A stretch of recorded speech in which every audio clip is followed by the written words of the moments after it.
இன்னைக்கு நீங்க சொல்றது திமுகவுக்கு களத்தில் போட்டியே இல்லைன்னு எப்படி சொல்றீங்க? ஏன் சொல்றேன் அப்படின்னு சொன்னா, அதிமுக பாஜக கூட்டணி இருக்கு.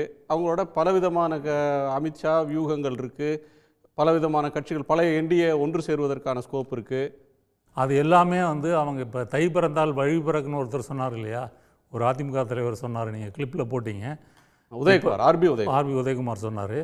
இப்போ வந்து சீமான் வந்து விஜய் கூட போட்டி போடுறாரு. தன்னுடைய வாக்குகளை விஜய் எடுத்துகிட்டு போயிடுவார்னு அவர் கூட போட்டி போடுறாரு.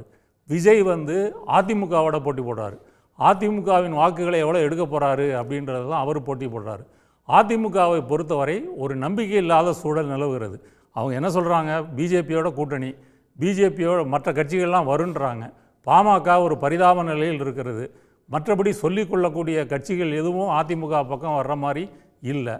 இப்படிப்பட்ட நிலைமையில் இருக்கும்போது திமுக வேர்சஸ் அதர்ஸ் அப்படின்றது ஒரு பலவீனமான நிலைமையில் இருக்குது. திமுகவை பொறுத்தவரையும் கட்டமைப்பு வேலைகளும் பலமாக நடக்கிறது, பிரச்சார வேலைகளும் பலமாக நடக்கிறது.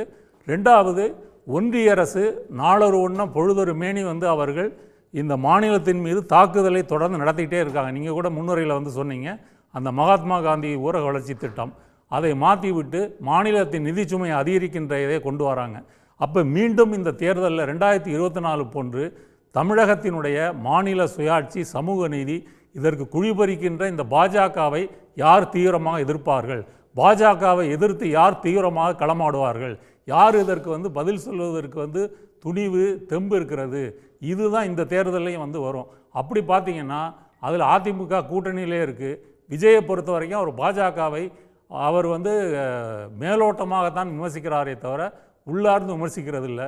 திருப்பரங்குன்ற பிரச்சனையிலலாம் ஃபுல் சைலண்ட்டாக இருக்கிறாரு.